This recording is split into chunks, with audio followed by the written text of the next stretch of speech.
Azken urtea aldaketen urtea izan da. Egun batetik bestera, egunero igarotzen genituen milaka kilometroak gure logeletako lau paretetara murriztu ziren. Lagunekin egotea, pantaila bateri hitz egitagatik aldatu behar izan genuen, eta gure aske izateko nahiak arratsaldero gure etxeetako balkoietan txalo eginez asetzen genituen. Adituek pandemiak gure bizimoduak aldatu dituela diote.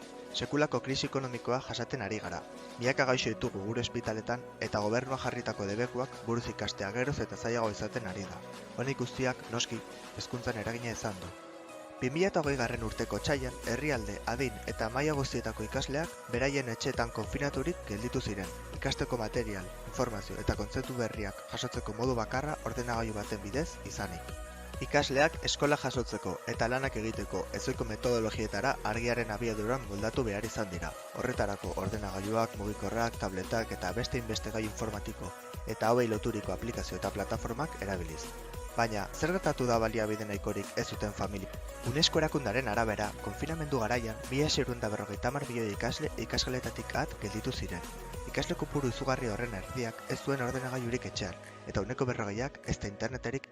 Gaur egun, baliabide teknologikoak eta hauei buruzko ezagutza minimo bat izatea ezinbestekoa da, ikasleak kalitatezko hezkuntza bat jaso dezan. Azken finean, egunetik egunera ordenagailuak geroz eta gehiago erabiltzen ditugu, eta hauek liburu tradizionalen tokia hartzea denbora kontua baino ez da. Hori dela eta ezinbestekoa da ikasle orok ordenagailu bat erabiltzen jakit. Gogoratu, hezkuntzarik gabe ez dago etorkizunik.